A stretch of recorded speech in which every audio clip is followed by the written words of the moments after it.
عبده ليلا من المسجد الحرام إلى المسجد الأقصى الذي باركنا حوله لنريه من آياتنا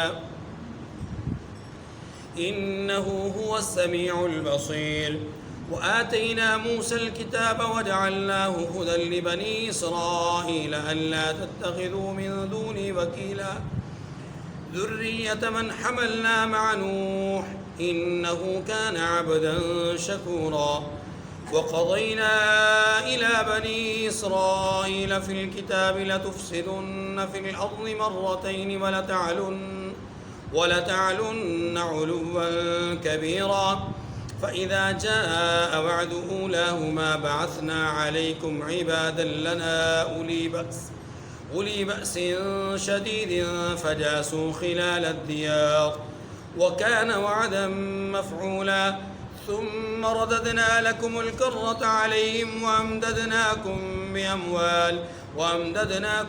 بأموال وبنين وجعلناكم أكثر نفيرا إن أحسنتم أحسنتم لأنفسكم وإن أسأتم فلها فإذا جاء وعد الآخرة ليسوءوا وجوهكم وليدخلوا المسجد كما دخلوه أول مرة وليتبروا ما علوا تتبيرا عسى ربكم أن يرحمكم وإن عدتم عدنا وجعلنا جهنم للكافرين حصيرا صدق الله العظیم۔ سورۃ بنی اسرائیل، اس کا دوسرا نام سورۃ الاسراء ہے۔ اس سورہ مبارکہ کی ابتدائی 8 آیات تلاوت ہوئیں۔ اس سورہ مبارکہ میں 111 آیات، 12 رکوع ہیں اور یہ مکی صورت ہے۔ اس کی ابتدا تاریخ عالم کے عجیب و غریب اور انوکھے اور ممتاز واقعے سے ہوتی ہے۔ پھر اس میں جو 8 آیات ابھی تلاوت ہوئی ہیں ان میں دوسری بات بنی اسرائیل کے عروج و زوال کو یہاں بطور مثال ذکر کیا ہے اور امت محمدیہ کو وارننگ دی ہے اور ان کو بتلایا ہے کہ بنی اسرائیل کے ساتھ کیا کچھ ہوا، تمہارے ساتھ کیا ہونے جا رہا ہے۔ تو 2 باتیں، تاریخ عالم کے انوکھے اور ممتاز واقعہ کا ذکر ہے اور دوسرا بنی اسرائیل کے عروج و زوال کے ادوار کا ذکر ہے۔ پہلی بات، وہ انوکھا واقعہ، اس کو سیرت کی کتابوں میں، اسلامی تاریخ میں، احادیث کی کتابوں میں 2 ناموں سے یاد کیا جاتا ہے۔ نمبر 1 اسراء، نمبر 2 معراج۔ ان 2 ناموں سے اس واقعے کو لکھا گیا، پڑھا گیا، سمجھا گیا۔ پہلے یہ سمجھیے کہ ان 2 ناموں کی وجہ کیا ہے۔ اس کی وجہ یہ ہے کہ اس واقعے کے اندر 2 طرح کے سفر ہیں۔ ایک سفر ہے زمین سے زمین تک کا، دوسرا سفر ہے زمین سے لامتناہی سلسلہ، سدرۃ المنتہا۔ یہ جو زمین سے زمین تک کا سفر ہے اس کو اسرا کہتے ہیں۔ اسرا کا معنی بنیادی طور پر ہے رات کو چلنا، رات کو چلنا، یہ اسرا کہلاتا ہے۔ معراج عروج سے ہے، بلندی کے معنی میں ہے، اور یہ دوسرا سفر کا دوسرا حصہ ہے کہ زمین سے آسمان اور آسمانوں سے اوپر عرش اور کرسی اور یہ سارے معاملات، سدرۃ المنتہا، وہ جو سفر زمین سے بلندی کی طرف ہوا اس سفر کا نام ہے معراج۔ یہ تو ہے دونوں کی علیحدہ وضاحت۔ لیکن تاریخ کی کتابوں میں، سیرت کی کتابوں میں کبھی آپ کو ایسا بھی ملے گا کہ پورے کے پورے واقعے پر، ابتدا سے انتہا تک پورے واقعے پر اسرا کا لفظ بولا گیا، یا کبھی کبھی کسی نے پورے واقعے پر معراج کا لفظ بول دیا، اور عمومی طور پر ہمارے ہاں جو مشہور ہے وہ معراج کا لفظ ہی ہے۔ اسرا عام طور پہ ہم نہیں جانتے، لیکن صاحبان علم جانتے ہیں کہ اسرا اس واقعے کا پہلا حصہ، سفر کا پہلا حصہ، معراج اس سفر کا دوسرا حصہ، لیکن عمومی طور پر غلبے کے اعتبار سے کبھی اسرا دونوں پر اور کبھی معراج دونوں پر بول دیا جاتا ہے۔ اس لیے میں وضاحت کر رہا ہوں کہ کہیں اگر کوئی آدمی اس طرح کا معاملہ کہتا ہے کہ جی یہ اسرا، یہ واقعہ اسرا تھا یہاں سے لے کر سدرۃ المنتہا تک، تو آپ کے ذہن میں یہ نہ آئے کہ جی وہاں تو بتایا گیا کہ معراج اور ہے، اسرا اور ہے، تو بات یہ کہ سفر ایک ہی ہے لیکن اس کے دو حصے بنائے گئے، ایک حصہ زمین سے زمین، دوسرا حصہ زمین سے فضا۔ بس چلیے، ایک بات تو یہ ہوگی۔ دوسری بات، یہ جو واقعہ بیان کیا گیا ہے اور اس کا تذکرہ یہاں بھی ہے، اسی سورہ مبارکہ میں اگلی ایک مقام پر بھی ہے، اور پھر سورہ نجم میں بھی اس کو بہت گہرائی سے بیان کیا گیا ہے۔ اس واقعے کی حقیقت کیا ہے؟ یعنی کیا یہ واقعہ جو رونما ہوا یہ جسمانی طور پر ہوا، یہ خواب کا ایک واقعہ تھا؟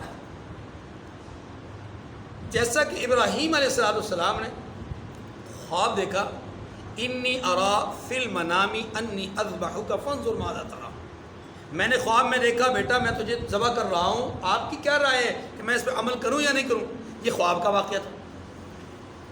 تو اب یہاں پر جو سمجھنے والی بات ہے وہ یہ ہے کہ معراج یا اسرا، یہ پورا دونوں جو سفر ہے، یہ پورا واقعہ اس کی حقیقت کیا ہے؟ آئے یہ خواب کی حد تک تھا یا حقیقت پر مبنی بات تھی؟ اس کا جواب یہ ہے، یہاں دو قسم کی آراء ہیں۔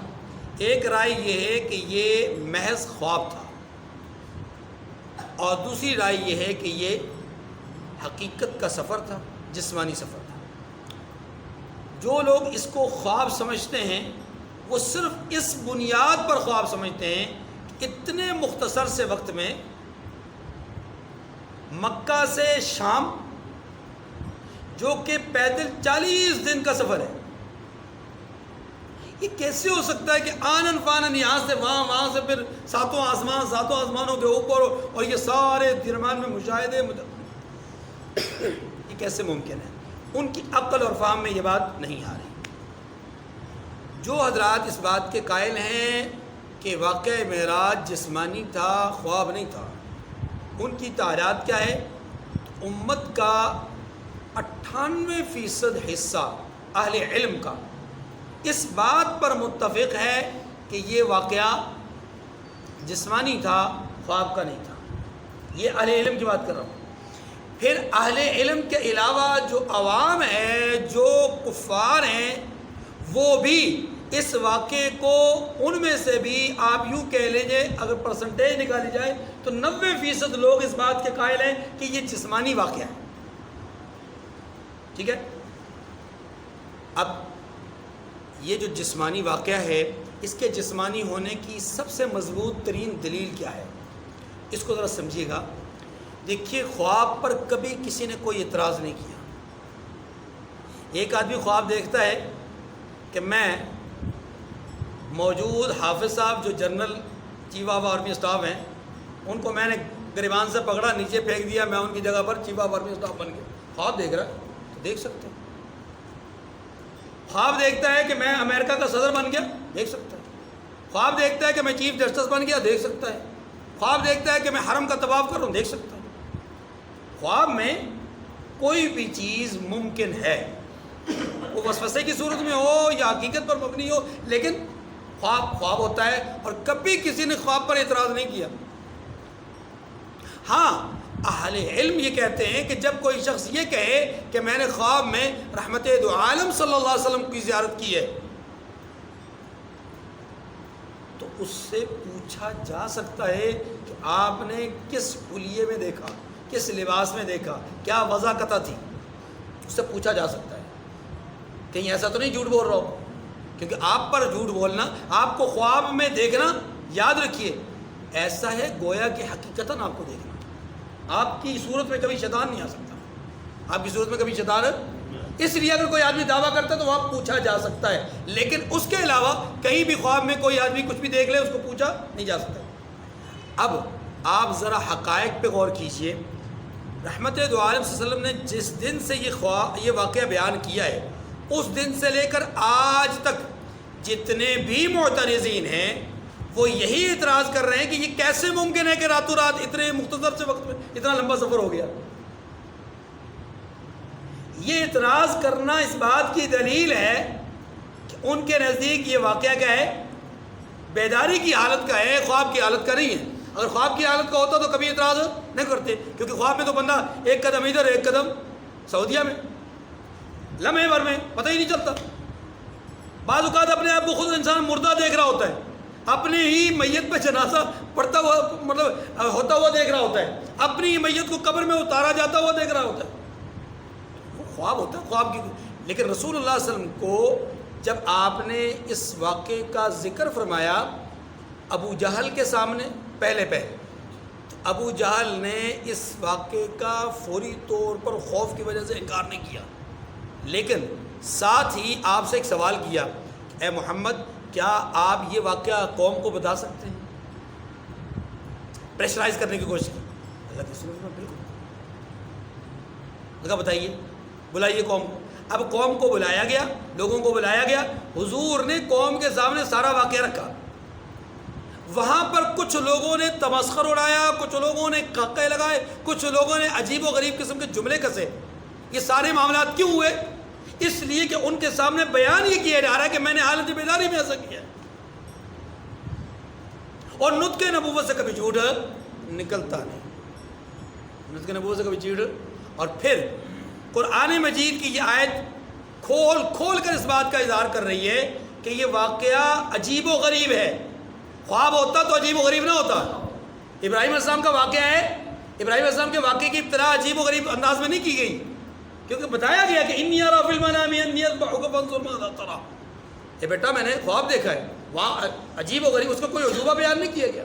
ہاں اس کو یہ بیان کیا گیا کہ اس خواب پر عمل کرنا بڑا مشکل تھا. ابراہیم آپ نے عمل کر کے دکھایا، اس لیے ہم آپ کو وفدیناہ بذبح عظیم، اس کے بدلے میں ایک ذبح عظیم دیتے ہیں.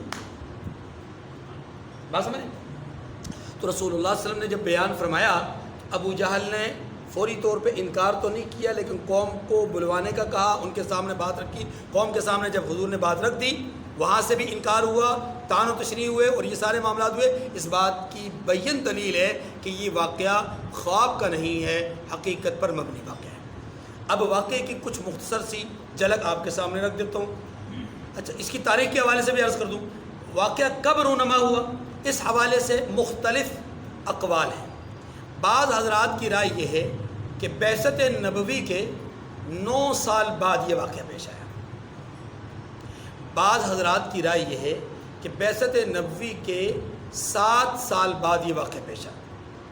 بعض کی رائے یہ ہے کہ 11 سال بعد واقعہ پیش آیا، یعنی کہ ہجرت نبوی سے 6 سال پہلے، ہجرت نبوی سے 4 سال پہلے، یا ہجرت نبوی سے 2 سال پہلے کا یہ واقعہ ہے. یہ ایک سالوں کے اعتبار سے. مہینے کے اعتبار سے بہت سارے حضرات کی رائے مختلف ہے. کچھ حضرات کی رائے یہ ہے کہ یہ ربیع الثانی کا مہینہ تھا، کچھ کی رائے یہ ہے کہ یہ رجب کا مہینہ تھا. ہمارے ہاں مشہور و معروف رجب کا مہینہ ہے، اور اس کی بھی ہم نے تاریخ فکس کر دی ہے کہ یہ 27 رجب کا واقعہ ہے، 27ویں شب کو یہ واقعہ پیش آیا. لیکن عرب علماء کے ہاں، محققین کے ہاں اس کی کوئی تاریخ متعین نہیں ہے، اور اسی طریقے سے اس کا کوئی مہینہ متعین باقاعدہ نہیں ہو سکتا. اس لحاظ سے کہ نہ قرآن نے اس کے مہینے اور تاریخ کو بیان کیا ہے، نہ ہی رسالت مآب صلی اللہ علیہ وسلم نے اس کی تاریخ اور مہینے کو باقاعدہ واضح طور پہ بیان کیا ہے. اب یہ جو تاریخ دانوں نے، مورخین نے تاریخ کو اپنے اپنے انداز میں پیش کیا ہے، اس کی وجہ کیا ہے؟ وجہ یہ ہے کہ آپ اس بات کو بخوبی جانتے ہیں کہ حضور صلی اللہ علیہ وسلم کے زمانہ مبارکہ میں لوگوں کا رجحان تاریخوں کے اعتبار سے وہ نوٹ کرنے کا نہیں تھا عام طور پر. وہاں تاریخوں کو عمومی طور پہ جانا جاتا تھا، پہچانا جاتا تھا اس لحاظ سے کسی واقعے کے مناسبت سے. مثلا واقعہ فیل ہوا، اس کے 10 دن بعد فلاں کام ہوا، اس کے 50 دن بعد فلاں کام ہوا. جیسے آپ علیہ وسلم کی پیدائش ہے، واقعہ فیل کے 50 دن بعد ہوا. اب واقعہ فیل کب ہوا؟ فلاں فلاں سن میں ہوا، فلاں سال میں ہوا، فلاں مقام پہ ہوا. ایسے ہی یاد رکھیے اس زمانے میں سن، تاریخ اور وقت کو یا اپنا مہینے کو اس طرح لکھا نہیں جاتا تھا، اس لیے اس کی تاریخ کے اندر تھوڑی سی وہ. اچھا، پھر یہ بھی عرض کر دوں، اب آپ کے ذہن میں سوال آئے گا کہ جناب اگر ایسا ہے تو پھر تو اس کا مطلب ہے سیرت کی ساری باتیں جو ہے وہ متزلزل ہو گئی. اس کا جواب یہ ہے کہ نہیں، سیرت طیبہ کی بہت ساری باتیں صحیح الاسناد احادیث سے ثابت ہیں. اس لیے وہ باتیں مستند ہیں جو صحیح اسناد سے، صحیح حدیث سے، صحیح سند کے ساتھ ثابت ہوں. ان کے اندر تو کوئی دو رائے نہیں ہو سکتی. جن روایات کا یا جن چیزوں کا، جن باتوں کا صحیح سند کے ساتھ ثبوت نہیں ہے، وہاں پر ہم یہ کہتے ہیں خاموشی بہتر ہے. ہاں، اگر اس واقعے کا، اس چیز کا شریعت مطہرہ کی کسی واضح اصول کے ساتھ ٹکراؤ ہوتا ہو، ہم اس کو انکار کر دیتے ہیں. لیکن اگر ٹکراؤ نہیں ہوتا، تضاد نہیں ہوتا، تو پھر ہم اس کا صراحتاً انکار نہیں کرتے. یہ بات بھی ذہن میں رکھ لیجیے. اچھا، یہ بھی رکھ لیجیے کہ اللہ تعالیٰ نے شاید اس میں حکمت یہ بھی رکھی ہے، تاریخ کو حتمی طور پر متعین نہیں کروایا. شاید اس میں یہ بھی حکمت ہے کہ جیسا کہ ہر آنے والا وقت ایک بدعات اور اختراعات اور اس طرح کی چیزوں میں اضافہ ہوتا جا رہا ہے، تو شاید اس کے دن کا تعین نہ کرنے کی ایک وجہ یہ بھی ہو کہ لوگ اس دن کو خرافات میں اور رسومات میں اور اس طرح کی چیزوں میں نہ کہیں ملوث کر دیں. اس لیے اللہ نے اس پاکیزہ دن کو، مبارک رات کو، اہم ترین رات کو محفوظ ہی رکھا ہے. اب وہ پتہ نہیں کون سی ہے، 27ویں ہے، یہ جو بھی، لیکن یہ بات بالکل کلیئر ہے. یاد رکھیے کہ شق قمر کے معجزے کی طرح یہ بالکل درست معجزہ ہے اور اس میں کسی قسم کی کوئی دو رائے نہیں. واقعہ کیسے پیش آیا؟ رسول اللہ صلی اللہ علیہ وسلم حضرت ام ہانی رضی اللہ تعالی عنہا کے گھر محو استراحت تھے، آرام فرما رہے تھے. عشاء کے بعد کا وقت، رات کا پہلا پہر گزر چکا تھا، آپ آرام فرما رہے تھے. آپ دوسرے پہر کے بعد عمومی طور پر اٹھ جایا کرتے تھے، یعنی آخری پہر آپ قیام کیا کرتے تھے. اور یہ جو درمیان والا پہر ہے، اس میں ام ہانی رضی اللہ تعالی عنہا کے گھر کی چھت کو پھاڑ کر جبرائیل امین اور آپ کے ساتھ دوسرے فرشتے، بعض روایات میں 2، بعض میں 4، وہ آئے اور آ کر کے رسول اللہ صلی اللہ علیہ وسلم کو بیدار کیا اور بڑی محبت کے ساتھ آپ کے پاؤں مبارک کے تلووں کے ساتھ اپنے وجود کو لمس کیا. جو فرشتے کا نورانی وجود ہے اس کو لمس کیا. آپ بیدار ہوئے. آپ کو انہوں نے خدمت میں گزارش کی کہ آپ حرم شریف میں تشریف لے جائیں. آپ وہاں تشریف لے گئے. پھر آپ کے سینہ اقدس کو چاک کیا گیا. میں واقعے کی تفصیل میں نہیں جاؤں گا، صرف اشارت کروں. سینہ اطہر کو چاک کیا. آپ کے سینہ اطہر کو چاک کرنے کے بعد دوبارہ آپ کے دل مبارک کو نکال کر صاف کر کے واپس رکھا گیا.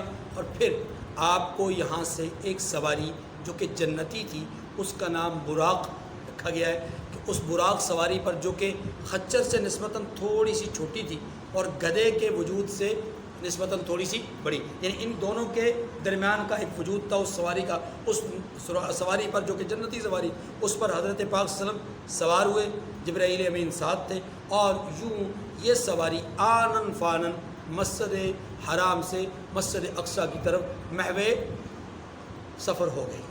اور اس کی جو رفتار ہے اس کے حوالے سے حدیث میں آتا ہے کہ نگاہ نبوت جہاں پڑتی تھی اس سواری کے اگلے پاؤں وہاں جا کر کرتے تھے، یعنی اس کی چھلانگ اور اس کی رفتار کو بیان کیا جائے. راستے میں آپ صلی اللہ علیہ وسلم نے 3 مقامات پر نفل کی نماز ادا کی اور یہ جبرائیل امین نے گزارش کی. پہلی جگہ یثرب مدینہ منورہ، بتایا گیا کہ آپ کا دارالہجرت ہے. دوسری جگہ طور سینا بتایا گیا کہ یہاں اللہ کے پیغمبر حضرت موسیٰ کے ساتھ اللہ نے کلام فرمایا. تیسری جگہ بیت اللحم، یہ وہ جگہ جہاں پر حضرت عیسیٰ علیہ السلام کی پیدائش ہوئی حضرت مریم کے ہاں.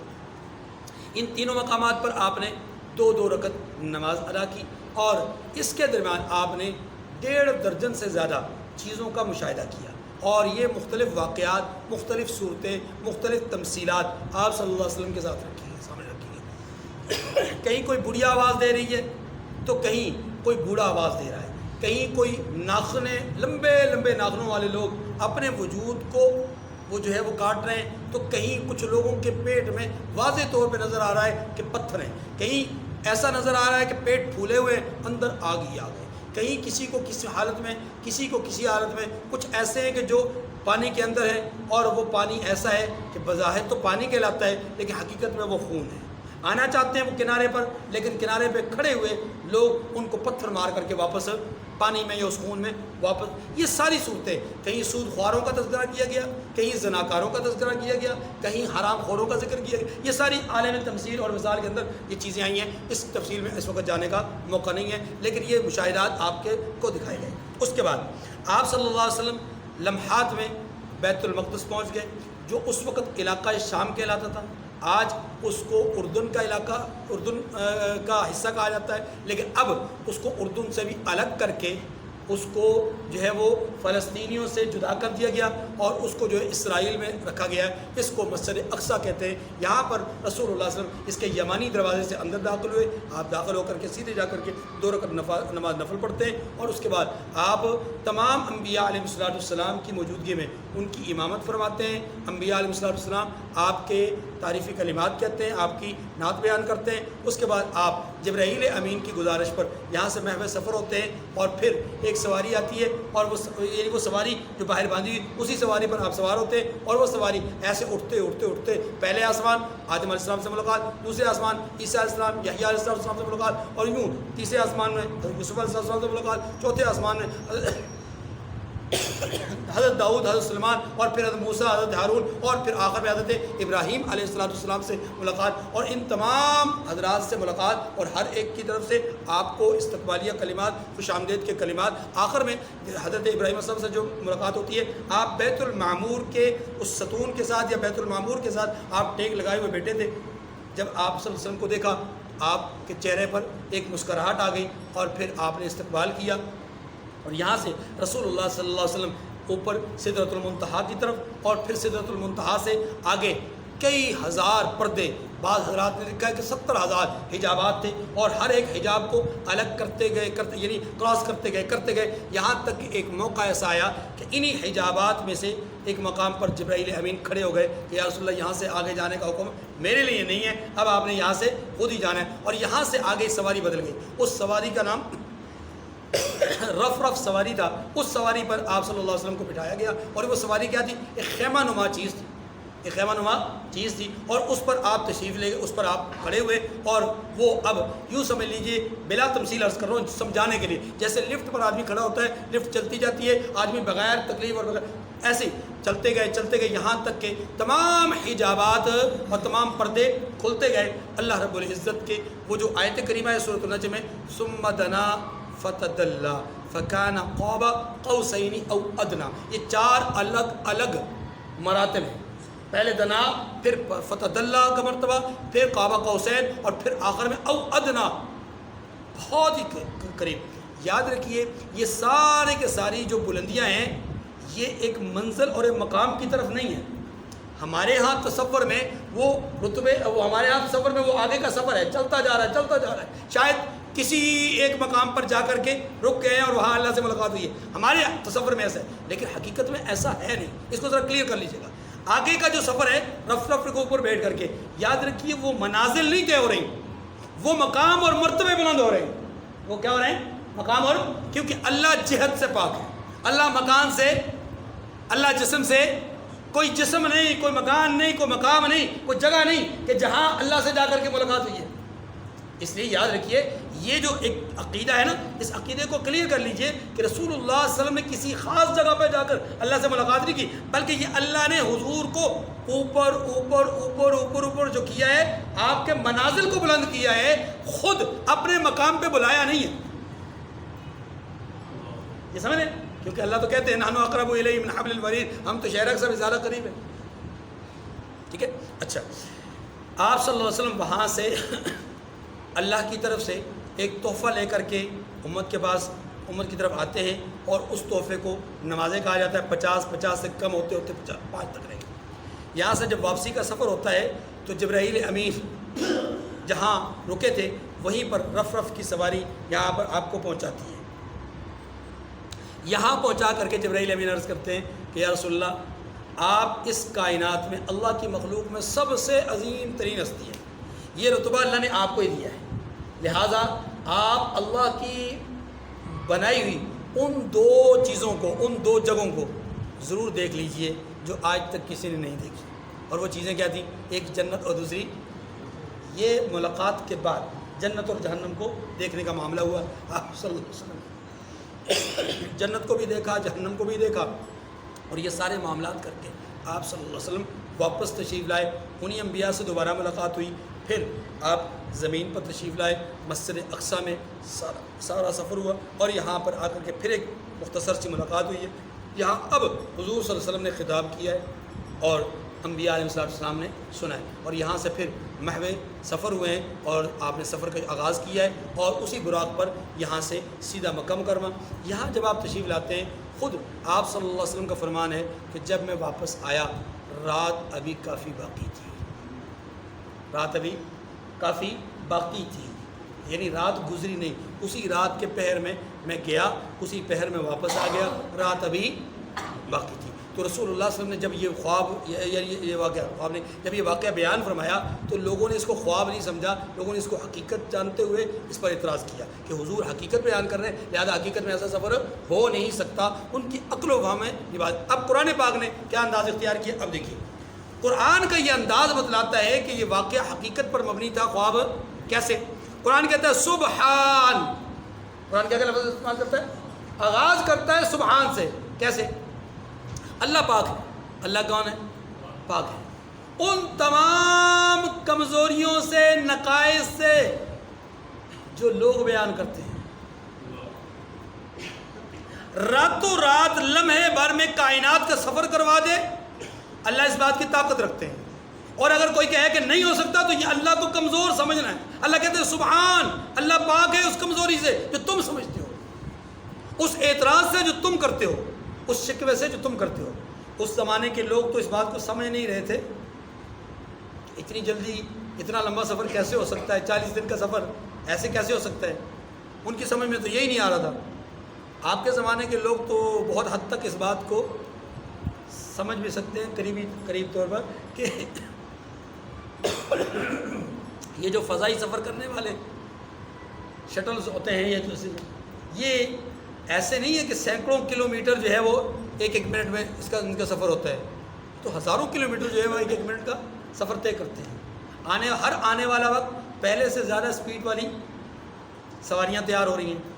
اور دجال کے بارے میں رحمت دو عالم صلی اللہ علیہ وسلم کو خود فرمان ہے کہ وہ 1 سال کا سفر 1 دن میں طے کرے گا. پوری دنیا گھومے گا سوائے 3 جگہوں کی. مسجد حرام میں نہیں جا سکتا، مسجد نبوی میں نہیں جا سکتا، مطلب یہ کہ مدینہ میں داخل نہیں ہو سکتا، مکہ میں داخل نہیں.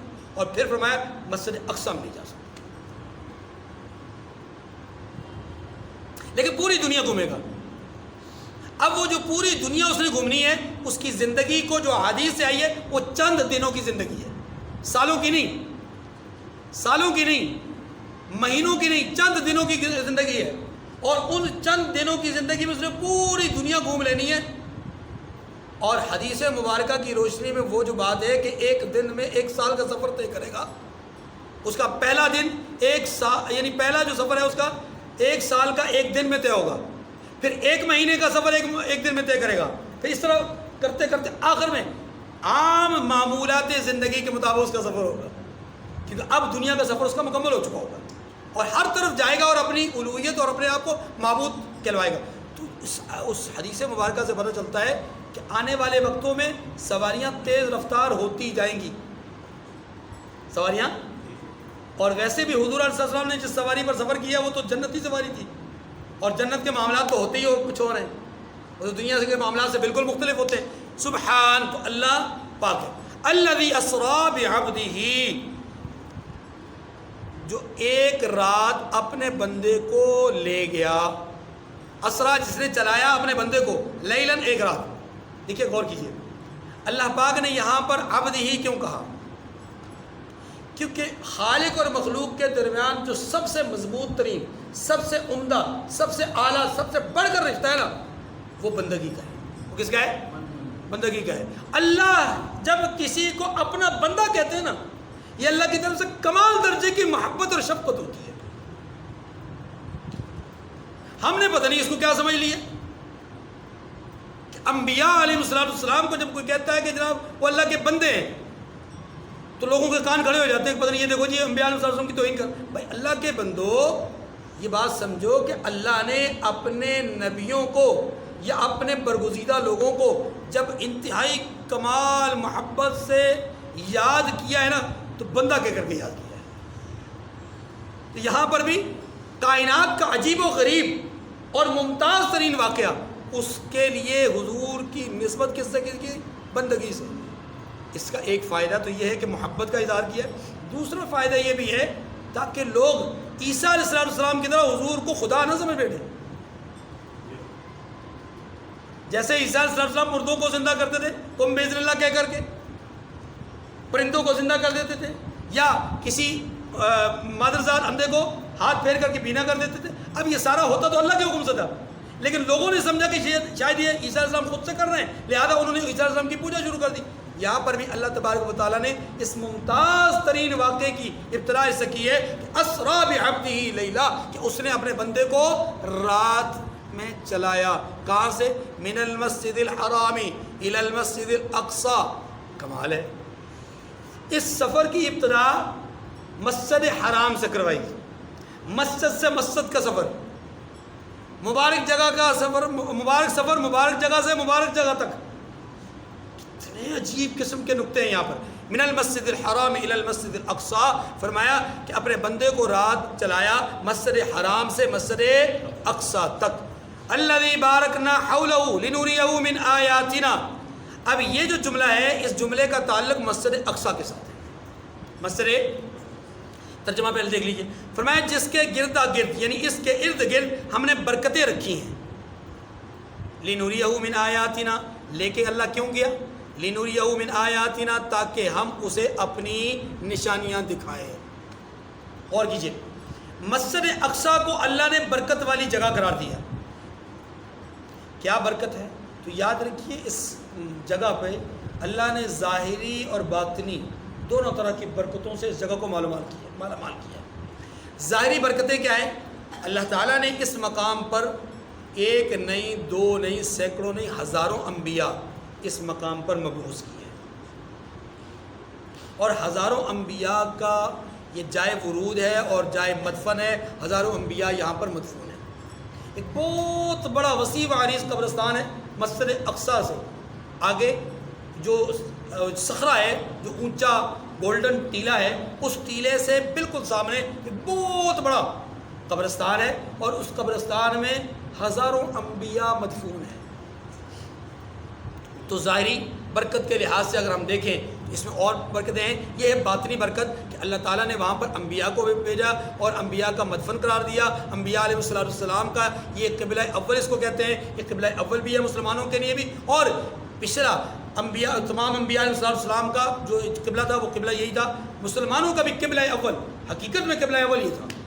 پھر بعد میں اس قبلے سے تحویل کا حکم ہوا کہ اب آپ اس قبلے کو چھوڑ دیجئے اور اس قبلے کی طرف آئیے جو ابراہیم علیہ السلام نے تعمیر کیا تھا، اور رسول اللہ علیہ وسلم کی قد نرا تقلب وجهک فی السماء، آپ کی خواہش اور آپ کی تمنا تھی کہ قبلہ جو ہے وہ بیت اللہ شریف ہونا چاہیے. تو آپ کی خواہش کے مطابق اللہ نے فیصلہ قبلہ کا جو ہے وہ بیت اللہ کی طرف کر دیا. تو یوں قبلہ اول حقیقت میں کون سا تھا؟ مسجد اقصی. بیت الحرام میں، یعنی مسجد حرام میں حضور صلی اللہ علیہ وسلم اس رخ پر کھڑے ہو کر کے نماز پڑھتے تھے کہ آپ کے سامنے بیت اللہ ہوتا تھا، بیت اللہ کی بیک سائڈ پہ مسجد اقصی ہوتی تھی۔ حقیقت میں یہاں پر جو آپ کی طرف سے توجہ تھی وہ توجہ دونوں طرف تھی، اور یہاں پر مستقل قبلہ نہ بیت اللہ تھا نہ ہی مسجد اقصی تھا، مستقل قبلہ کوئی بھی نہیں، آپ کے سامنے دونوں قبلے تھے۔ لیکن جب آپ مسجد یعنی مکہ سے مدینہ منورہ تشریف لے گئے، یہاں فوری طور پہ آپ کے لیے حکم کیا آیا کہ آپ مسجد اقصی کی طرف منہ کر کے نماز پڑھیں۔ یوں 16 یا 17 مہینے تک آپ علیہ السلام باضابطہ طور پر مسجد اقصی کی طرف منہ کر کے نماز پڑھتے رہے، کیونکہ یہاں ممکن نہیں تھا کہ آپ کی جہت مسجد اقصی اور مسجد حرام دونوں کی طرف ہوتی، ممکن نہیں تھا، متضاد سائڈیں تھی۔ آپ صلی اللہ علیہ وسلم یہاں پر 16 یا 17 مہینے تک اللہ کے حکم سے مسجد اقصی کی طرف منہ کر کے نماز پڑھتے رہے۔ یوں یہ باقاعدہ باضابطہ جو قبلہ اول ہے مسلمانوں کا وہ کون سا تھا؟ مسجد اقصی۔ اس لیے ہم کہتے ہیں مسجد اقصی قبلہ اول ہے۔ یہ قبلہ اول کی بات کرتے ہیں اس بنیاد پہ کرتے ہیں کہ مستقل طور پر باضابطہ طور پر یہ پہلا، پھر 16 یا 17 مہینے کے بعد اللہ نے حکم فرمایا اس جگہ پر جس کو آج مسجد قبلتین کہتے ہیں، وہاں آپ نماز پڑھا رہے تھے، نماز کے دوران حکم آیا کہ آپ اپنا رخ اقدس چینج کر دیجئے مسجد اقصی سے مسجد حرام کی طرف، لہذا آپ نے جہت کو تبدیل کیا اور ایک سمت سے دوسری سمت پہ گئے۔ یوں اس کو آج بھی مسجد قبلتین کہتے ہیں، اور اس کے اس جہت پہ جس جہت پہ مسجد اقصی ہے وہاں پر اب بھی محراب کی شکل اوپر بنی ہوئی۔ برحال یہاں رحمت دو عالم صلی اللہ علیہ وسلم نے اب چونکہ تمنا کا اظہار کیا تھا، مسجد حرام آپ کے لیے قبلہ بن گیا، تو اللہ تبارک و تعالیٰ نے مسجد اقصی کو برکتوں والی جگہ بنایا ہے کہ یہ قبلہ اول بھی ہے، یا انبیاء کا مدفن بھی ہے، اور یہاں پر انبیاء مبعوث بھی ہیں، یہ روحانی طور پہ اس کی بلندی ہے، برکت ہے۔ اور ظاہری طور پہ برکت کیا ہے؟ یہاں ہر قسم کا پھل، ہر قسم کے جو غذائیں اور سبزہ اور اس طرح کی چیزیں، اور خاص طور پر زیتون جیسی قیمتی چیز اس علاقے میں فراوانی کے ساتھ دستیاب ہے، اور اللہ تعالیٰ نے اس علاقے کو سرسبز و شاداب بنایا اور اس علاقے کو زرخیز بنایا۔ یہاں کی زمین لوگوں کے لیے بڑی نفع بخش تھی، اور یاد رکھیے کہ اصل میں برکت ہوتی وہ چیز ہے، اسی برکت کہتے ہیں چیز میں خیر ہونا، اس لحاظ سے کہ وہ جسمانی اور روحانی ضرورتوں کو وہ چیز پورا کر رہی ہو تو ہم کہتے ہیں کہ یہ چیز کیا ہے؟ برکت والی ہے۔ تو یہ زمین اس وقت لوگوں کی ضرورتوں کو، ظاہری ضرورتوں کو پورا کر رہی تھی، اسی لیے مکی لوگ سفر تجارت کے لیے مکہ سے نکلتے اسی علاقے میں آتے تھے، یہاں آ کر کے کاروبار کرتے تھے، اور دنیا کا بہت بڑا ایک کاروباری ایک مرکز تھا، پوری دنیا کا ایک کاروباری مرکز تھا یہ، اس لحاظ سے یہ بڑی برکت والا ہے۔ الذی بارکنا حولہ لنریہ من آیاتنا، ہم نے برکتیں رکھی ہیں اس کے ارد گرد۔ فرمایا کہ اللہ کیوں لے گیا؟ لنریہ من آیاتنا، تاکہ ہم اسے اپنی قدرت کی نشانیاں دکھائیں۔ انہ هو السمیع البصیر، بے شک وہ سننے والا، یہ جملہ بڑا کمال ہے، انہ هو السمیع۔ یہ جو لوگ آپ کے اس سفر کے حوالے سے طرح طرح کی باتیں کرتے ہیں، اللہ سن رہا ہے، اور یہ جو لوگ آپ صلی اللہ علیہ وسلم کے ساتھ اس معاملے میں حد آمیز رویہ اختیار کر رہے ہیں، اللہ دیکھ بھی رہا ہے، تو نہ اللہ کی نگاہ علم سے دور ہے نہ اللہ کے۔ آیت نمبر 1 میں اللہ تبارک و تعالیٰ نے ارشاد فرمایا کہ مسجد حرام سے رات کے وقت آپ کا سفر شروع کروایا مسجد اقصی تک، جس کا ارد گرد بڑی برکت والا ہے۔ اب یہ جو جگہ ہے اس کو فلسطین کہتے ہیں، ماضی میں اس کو شام کہا جاتا تھا، پھر یہ اردن کے نام سے الگ ہوا، اب یہ اسرائیل اور فلسطین 2 حصوں میں تقسیم ہو گیا۔ یہاں پر جو اسرائیلی حصہ ہے اس کے اندر یہ مسجد ہے جس کو مسجد اقصی کہتے ہیں۔ حضرت پاک صلی اللہ علیہ وسلم سے حضرت ابو ذر غفاری رضی اللہ تعالیٰ عنہ نے پوچھا کہ یا رسول اللہ، دنیا میں سب سے پہلا گھر کون سا بنایا گیا؟ تو جواباً ارشاد فرمایا کہ اللہ کا گھر بیت اللہ۔ سوال کیا کہ یا رسول اللہ اس کے بعد کون سا گھر تعمیر ہوا؟ یعنی یہ اللہ کے گھر کی بات ہو رہی ہے، اس کے بعد اللہ کا کون سا گھر تعمیر ہوا؟ جواب ارشاد فرمایا کہ مسجد اقصی۔ پھر سوال عرض کیا کہ یا رسول اللہ دونوں کے درمیان فاصلہ کتنا ہے؟ جواب ارشاد فرمایا کہ 40 سال۔ یہ حدیث آپ کے ذہن میں ہونی چاہیے، میں اس کو آگے بڑھاتا ہوں۔ مسجد اقصی اور مسجد حرام ان دونوں کے درمیان 40 سال کا فرق ہے۔ یہ ذہن میں اس حدیث مبارکہ کی روشنی میں آپ کے آ گیا۔ اب میں آگے بات چلاتا ہوں۔ مسجد اقصی کے حوالے سے مشہور و معروف بات یہ ہے کہ اسے حضرت سلیمان علیہ السلام نے تعمیر کیا تھا۔ اسی تعمیر کو ہیکل سلیمانی کہا جاتا ہے۔ مسجد اقصی نہیں کہا جاتا تھا، ہیکل سلیمانی کہا جاتا تھا۔ یہود کا دعویٰ یہی ہے کہ یہ جگہ، اس عمارت کی بنیاد حضرت سلیمان علیہ السلام نے ڈالی تھی اور وہ ہیکل سلیمانی کے نام سے مشہور تھی۔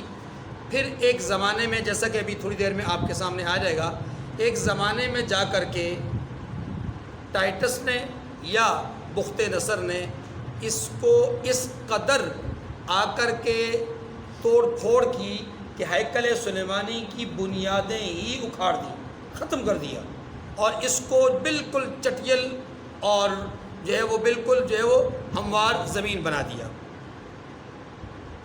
یہود کا دعویٰ یہ ہے، آج بھی یہودی اس مسجد اقصی کی دیواروں کو کھود کر ہیکل سلیمانی کی بنیادوں کو تلاش کرنا چاہتے ہیں۔ وہ کہتے ہیں کہ مسجد اقصی کی جو تعمیر ہے یہ ہیکل سلیمانی کی بنیادوں کے اوپر کھڑی کی گئی ہے، تو اصل تو ہے ہمارا، مسلمانوں نے اس پہ قبضہ کیا۔ یہ بات بھی ابھی انشاءاللہ تھوڑی دیر میں آپ کو بتاؤں۔ تو یہ بنیادی بات ذہن میں رکھ لیجئے کہ یہود کا مسجد اقصی کے حوالے سے ایک رشتہ اور تعلق ہے، مسلمانوں کا مسجد اقصی کے حوالے سے ایک رشتہ اور تعلق ہے، اور پھر عیسائیوں کا بھی مسجد اقصی کے حوالے سے ایک تعلق اور رشتہ ہے۔ تینوں طبقات اپنے اپنے مقام پر مسجد اقصی سے ایک عقیدت رکھتے ہیں، ایک تعلق رکھتے ہیں۔ مسلمانوں کا اس کے ساتھ بنیادی تعلق قبلہ اول ہونے کی وجہ سے ہے۔ اس وجہ سے نہیں کہ حضرت عمر رضی اللہ عنہ نے اس کے فتح کیا، اس وجہ سے نہیں کہ سلطان صلاح الدین ایوبی نے اس کو بعد میں پھر دوبارہ فتح کیا، نہیں، بلکہ مسلمانوں کا اس کے ساتھ قبلہ اول ہونے کی وجہ سے تعلق ہے۔ عیسائیوں کا تعلق اس لیے ہے کہ عیسیٰ علیہ السلام اس کے خاص مقام پر، اس کے خاص جگہ میں جو کہ منبر کے قریب ہے، اس جگہ میں ان کی عبادت گاہ تھی، یہاں وہ عبادت کرتے تھے، ان کی والدہ ماجدہ یہاں پر ایک کمرے میں رہا کرتی تھی، اس لیے ان کے لیے وہ جائے پیدائش بھی ہے، اور اس لیے یہ ان کا عقیدت کا محور اور مرکز ہے یہ جگہ۔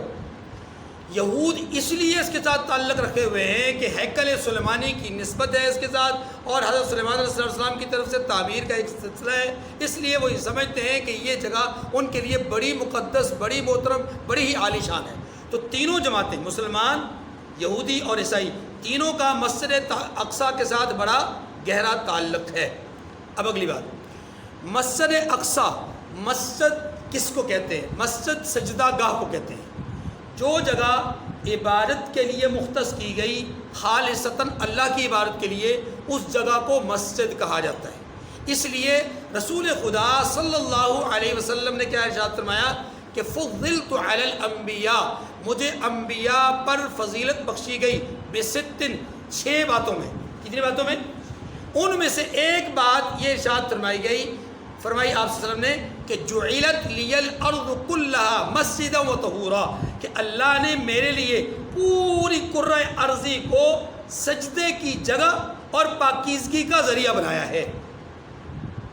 اس سے پہلے، یعنی دین محمدی سے پہلے، لوگ عبادت کے لیے ایک خاص جگہ پہ جمع ہوتے تھے اور اس جگہ کے سوا عبادت ہو ہی نہیں سکتی تھی۔ یہ اللہ نے کرم کیا ہے محمد کریم صلی اللہ علیہ وسلم کی وساطت سے اس امت پر، کہ اس امت کے لیے پوری کرۂ ارضی کیا بن گئی؟ مسجد بن گئی۔ مسجد کا مطلب کیا ہے؟ کہ ہر جگہ پہ مسلمان سجدہ کر سکتا ہے، بشرطے کہ وہ جگہ ظاہری طور پہ نجاست سے کیا ہو۔ اتنی بات سمجھ گئی؟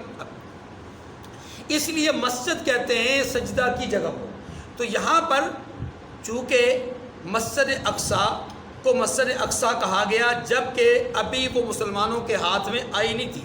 سوال ہوا تھا کہ مسجد اقصیٰ کو مسجد اقصیٰ کیوں کہا گیا جبکہ یہ مسلمانوں کے ہاتھ میں نہیں آئی، تو پھر اس کو مسجد کی نسبت کیوں دی گئی؟ تو جواب اس کا یہ ہے کہ یہ سجدہ گاہ ہے اور تمام سجدہ گاہ کو مسجد کہا جا سکتا ہے، لیکن شرعاً اصطلاحاً وہ مسجد کہلائے گی، وہ جگہ مسجد کہلائے گی جو اللہ کے نام پہ خاص طور پر عمارت یا جگہ مختص کی جائے اور اس جگہ پر جو ہے وہ نماز ادا کی جائے، اس کو پھر مسجد کے مستقل احکامات ہیں۔ یہ بات الگ ہو گئی۔ اب آئیے پھر پیچھے کی طرف لوٹیں۔ حضرت ابراہیم علیہ السلام کے دو بیٹے تھے، ایک کا نام اسحاق، دوسرے کا نام اسماعیل۔ اسحاق علیہ السلام کے بیٹوں میں حضرت یعقوب علیہ السلام مشہور و معروف بیٹے ہیں۔ یوں تو آپ کے دو بیٹے تھے، حضرت اسحاق کے بھی دو بیٹے تھے، ان میں سے مشہور حضرت یعقوب ہے، اور حضرت یعقوب چھوٹے تھے اور ان کا ایک بڑا بھائی تھا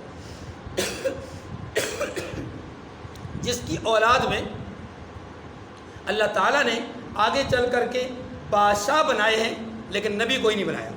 یعقوب علیہ السلام کی اولاد میں اللہ تبارک و تعالیٰ نے کم و بیش 4000 نبی مبعوث فرمائے۔ یعقوب علیہ السلام کی اولاد کو بنی اسرائیل کہا جاتا ہے۔ گویا اب یوں کہہ لیجئے کہ امامت عالم کا جو وعدہ اللہ نے حضرت ابراہیم سے کیا تھا، سورہ بقرہ میں اس کا ذکر ہے کہ آپ کو جعلناک للناس اماما، ہم آپ کو لوگوں کا امام بنائیں گے۔ وہ امامت عالم کا جو وعدہ تھا اس کے ضمن میں اللہ نے آپ کے ایک بیٹے اسحاق کی اولاد یعقوب بنی اسرائیل کو امامت عالم کے لیے چنا اور ان کو بحیثیت امت قبول کیا، اور یہ پہلی دفعہ ہوا کہ یہ بحیثیت امت سامنے آئی، ورنہ اس سے پہلے لوگ مختلف قبائل میں، مختلف علاقوں میں، مختلف حصوں میں بٹے ہوئے تھے اور وہ بحیثیت امت نہیں ہوتے تھے، یعنی ان میں مختلف قبائل کے لوگ اکٹھے ہو کر کے ایک جگہ جمع نہیں ہوتے تھے، ایک نظریے پر قائم نہیں ہوتے تھے۔ یہ پہلی دفعہ ہوا کہ مختلف قبائل، جیسا کہ آپ جانتے ہیں کہ بنی اسرائیل کے 12 قبیلے تھے،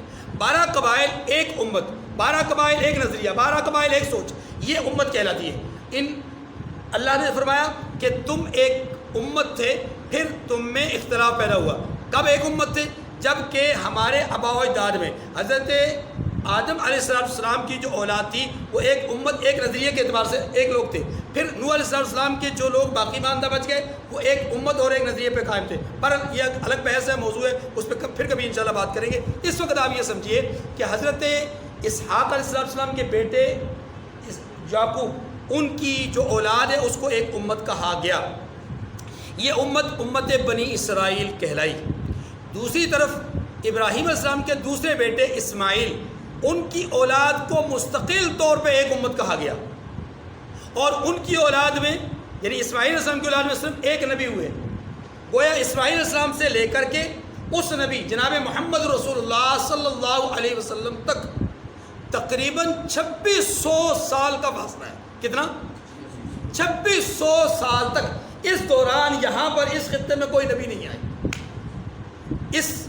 اس اولاد میں، اس نسب میں، اس حسب میں کوئی نبی نہیں آئے، اس خطے میں کوئی نبی نہیں آئے۔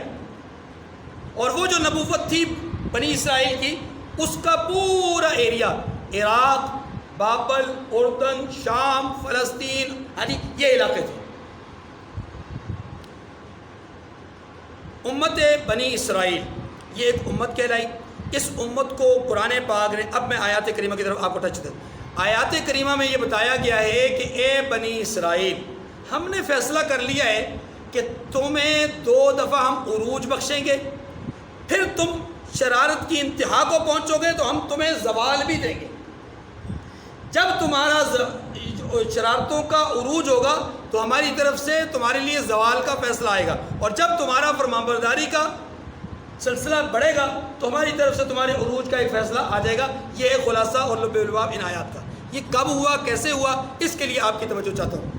امت بنی اسرائیل جس کی بنیاد حضرت یعقوب علیہ السلام نے ڈالی، پھر رفتہ رفتہ رفتہ رفتہ آگے سلسلہ چلتا گیا، یہاں تک کہ اس امت کو اللہ تبارک و تعالیٰ نے عروج بخشا اس وقت جب اللہ نے موسیٰ علیہ السلام کے دور میں فرعون کو غرق کیا، بنی اسرائیل کو نجات بخشی، یہ ان کے عروج کی ابتدا تھی۔ یہ حضرت عیسیٰ علیہ السلام کی بعثت سے تقریباً 857-58 سال پرانی بات ہے، پہلے کی بات۔ پھر فرعون غرق ہو گیا، موسیٰ علیہ السلام، حضرت ہارون علیہ السلام ان کے درمیان بحیثیت نبی کام کرتے رہے، تورات ان کو مل گئی، مستقل شریعت اور مستقل ان کو قانون مل گیا، اس پر یہ عمل کرتے رہے، کبھی عروج کبھی زوال، یعنی کبھی ماننا کبھی نہ ماننا، فرمان برداری نافرمانی ساتھ ساتھ چلتی رہے۔ 300 سال تک، اگر آگے 300 سال تک ان کا یہ سلسلہ فرمان برداری کا چلتا رہا، یہاں تک کہ اسی 300 سال کے دورانیے میں دو بڑی شخصیات، ایک کا نام حضرت داؤد والد، دوسرے کا نام حضرت سلیمان بیٹا، یہ دونوں وقت کے نبی بھی تھے اور وقت کے بادشاہ بھی تھے۔ ان کے دور میں سلطنت بنی اسرائیل، امت بنی اسرائیل اپنے عروج کی انتہا کو پہنچی ہوئی تھی، ٹھیک ہے جی، اور پوری آپ سمجھ لیں کہ کائنات میں ایک قسم کا نظام ان کا ہی چل رہا تھا۔ پھر ہوا گیا کہ تقریباً 557 سال گزرنے کے، حضرت عیسیٰ علیہ السلام سے پہلے 557 سال پہلے کی بات ہے کہ جب بنی اسرائیل حضرت سلیمان کے دنیا سے پردہ فرمانے کے بعد آہستہ آہستہ نافرمانیوں کی طرف آئی اور دنیا داری کی طرف آئی، جادوگری کی طرف آئی، اللہ کے احکامات کی پامالی کی طرف آئی، تو اللہ تبارک و تعالیٰ نے ان پر اپنے فیصلے کو صادر کرنے کا ارادہ فرمایا۔ وہ فیصلہ جس کی طرف یہاں پر اشارہ کیا گیا وہ پہلا دور تھا۔ یہ پہلا دور کون سا تھا کہ جب بخت نصر نے ان پر حملہ کیا، اور حملہ کر کے، یہ یونانی تھا، اور اس نے آ کر کے حملہ کر کے ان کے تقریباً 6 لاکھ کے قریب یہودیوں کو قتل کیا، اور 2 لاکھ سے زائد یہودیوں کو اس نے قیدی بنایا، اور یہ قیدی 100 سال تک اس کی تحویل میں رہے، اور 100 سالہ غلامی ان یہودیوں نے وہاں پر اختیار کی۔ بخت نصر ارض فلسطین میں گیا، جس کو ارض شام کہا جاتا تھا، ارض مقدس کہا جاتا تھا، وہاں گیا، یہودیوں کو مارا، قیدی بنایا، اور صرف اس پر اکتفا نہیں کیا بلکہ اس نے وہاں پر جا کر کے اب ہیکل سلیمانی کو، اس کی جڑوں کو اور اس کی بنیادوں کو کھودا، اور وہاں پر استبل خانے بنائے، اور وہاں پر اس نے عورتوں کی عصمت دری کروائی، اور لوگوں کو کشت و خون کا جو ہے وہ سامنا کرنا پڑا، اور خون لوگوں کا ایسے بہہ رہا تھا جیسے ندی نالے برسات کے موسم میں بہتے ہیں۔ اس سب کے بعد 100 سالہ تاریخ ہے ان کی غلامی کی، یہ ہے ان کا زوال، وہ تھا ان کا عروج۔ 857 سال حضرت عیسیٰ علیہ السلام سے پہلے ان کا عروج تھا، 300 سال عروج رہا، پھر ان کا زوال آیا، اور پورا 100 سال تک غلامی کا گزرا۔ اس 100 سال کے بعد سائرس جو ایران کا شہنشاہ تھا، مذہباً مجوسی تھا، اس نے ان یونانیوں پر، رومیوں پر حملہ کیا، اور اس حملے کے نتیجے میں اس نے ان پر غلبہ حاصل کر لیا۔ جب غلبہ حاصل کیا تو 1 سال کے بعد اس سائرس نے یہودیوں کو آزاد کرنے کا فیصلہ کر دیا کہ یہودی اب سے آزاد ہیں، یہ اپنے علاقے میں جا سکتے ہیں، اور جو ان کو اپنا ملک بدر کیا گیا تھا اور ان کو اپنے علاقے سے نکالا گیا تھا، اب یہ واپس جا سکتے ہیں۔ چنانچہ یہ واپس جانا شروع ہو گئے۔ یہ حضرت عیسیٰ علیہ السلام کی بعثت سے 457 سال پہلے کی بات ہے۔ یہ واپس گئے اپنے علاقے میں، اور وہاں جا کر کے انہوں نے پھر سے اپنی جو کتاب تھی تورات، اس پر جمع ہونے کا فیصلہ کیا، اتفاق کیا، اور یہ دور تھا وہ کہ جب اس بکھری ہوئی بنی اسرائیل کو متحد کرنے میں اہم ترین کردار سیدنا حضرت عزیر علیہ السلام کے عروج تک پہنچا۔ لیکن اس سے پہلے ان کے درمیان حضرت یحییٰ، حضرت یرمیاء، حضرت زکریا علیہ السلام، یہ نبی ان کے درمیان مبعوث ہوئے، اور انہوں نے آ کر کے ان کو ایک پلیٹ فارم پر جمع کیا، ایک نظریے پر جو کہ نظریہ تورات تھا اس پر جمع کیا، اور یہ آہستہ آہستہ اس نظریے پر قائم ہوتے ہوتے ہوتے حضرت عزیر علیہ السلام کے زمانے میں انتہائی عروج کو پہنچ گئے۔ اور یہ زمانہ ہے حضرت عیسیٰ علیہ السلام کی بعثت سے 170 سال پہلے کا۔ 170 سال پیچھے یعنی پہلے حضرت عزیر علیہ السلام اس دنیا سے چلے گئے، لیکن یاد رکھیے عزیر علیہ السلام کے تاریخی کارنامے یہ ہیں کہ حضرت عزیر علیہ السلام نے اس پوری بنی اسرائیل کو ایک لڑی میں پرویا، اور ان کے یہاں پر موجود یعنی ارض مقدس میں جتنے مشرکین تھے، جتنے یونانی آ کر کے آباد ہوئے تھے، جتنے غیر ممالک کے غیر مذہب لوگ آ کر کے آباد ہوئے تھے، ان سب کو انہوں نے نکال دیا اور لوگوں کے درمیان آزادی کی ایسی روح پھونکی اور ایمان اور توحید کی ایسی شمع روشن کی کہ لوگ اس وقت پوری طرح اللہ کے فرمانبردار تھے اور ان کا عروج ہو چکا تھا۔ اس قدر عروج ہوا تھا کہ ان کا پورا تسلط ہو چکا، اور عزیر علیہ السلام دنیا سے تشریف لے گئے۔ عزیر علیہ السلام کے جانے کی دیر تھی کہ یہ قوم پھر سے آہستہ آہستہ بلکہ بہت جلد ہی دوبارہ شرک کی طرف مائل ہو گئی، غلطیوں اور کوتاہیوں کی طرف مائل ہو گئی۔ نتیجہ یہ ہوا کہ حضرت عیسیٰ علیہ السلام کی بعثت سے، جو میں نے عرض کیا کہ 170 سال پہلے انہی بنی اسرائیل نے اپنی ذاتی طلب اور ڈیمانڈ پر خود انہوں نے چاہا کہ وہ جو یونانی ہیں، وہ جو رومی ہیں، وہ واپس آ جائیں اور وہ آ کر کے یہاں کا اقتدار سنبھالے۔ چنانچہ انہوں نے اس وقت کے جو رومی یا جو جو یونانی سربراہ تھے یا بادشاہ تھے، پومپئی ان کا نام ہے، اور ان کو انہوں نے خود سے دعوت دی کہ آپ یہاں آ جائیں۔ یہ یہود کے دو حصے بن گئے یہاں پر، اس لیے اختلاف ہوا۔ دو حصے کون سے بن گئے؟ ایک وہ حصہ تھا کہ جو یہود میں کھاتا پیتا بااثر لوگ تھے، یہ لوگ برسر اقتدار لوگ تھے۔ انہوں نے کیا کیا کہ مذہباً اپنے مذہب کے یہودی علماء کو پیسے دے کر راضی رکھا، اور دوسری طرف کلدانی اور یونانی اور رومی جو تہذیب اور ثقافت ہے اس کو یہاں پر آہستہ آہستہ اجاگر کیا۔ نتیجہ یہ ہوا کہ لوگوں کے دلوں میں وہ جو مغربی، جیسے ہمارے ہاں مغربی تہذیب اس وقت اس کی پوری ریل پیل ہے اور مغربی تہذیب کی پوری ایک یلغار ہے، بالکل اسی طرح ان بنی اسرائیل میں بھی وہاں پر جو یونانیوں کی تہذیب تھی، جو اس وقت کا کلچر تھا، وہ مشرکانہ کلچر تھا، وہ مجوسیانہ کلچر تھا۔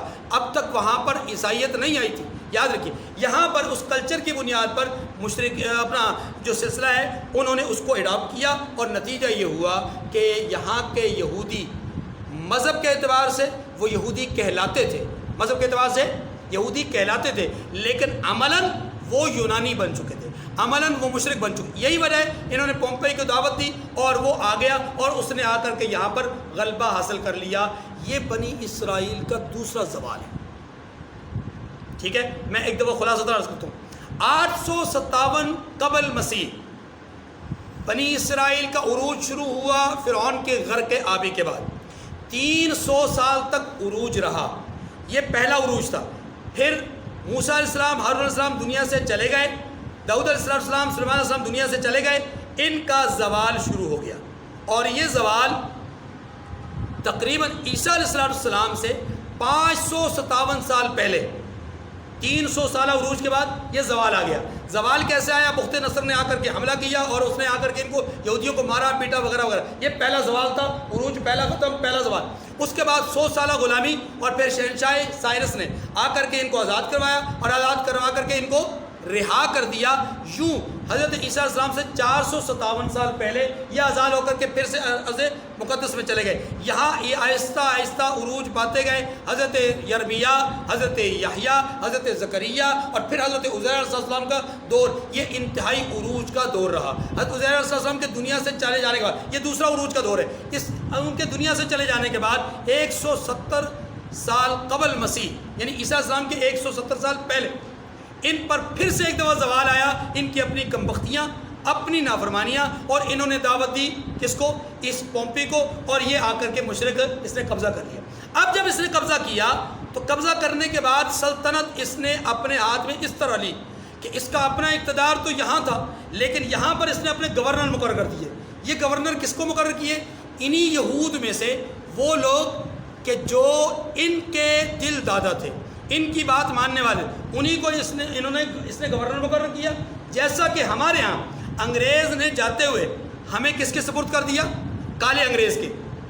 گورا انگریز گیا تو اس نے کالے انگریز کے سپرد، بالکل ایسے ہی ہوا وہاں پر بھی کہ پومپئی نے خود وہاں پر اقتدار آ کر کے نہیں حاصل کیا، یعنی خود آ کر کے نہیں بیٹھا، نہ ہی اپنے کسی افراد کو بیٹھا، بلکہ انہی میں سے جو شرارتی، شریر اور فسادی لوگ تھے انہیں اقتدار سونپا، اور پھر یہ 170 سال پہلے سے لے کر کے 100 سال تک یہ جو فساد اور فتنہ اور انتشار کی کیفیت ان کے مذہب اور ان کی سیاست میں رہی۔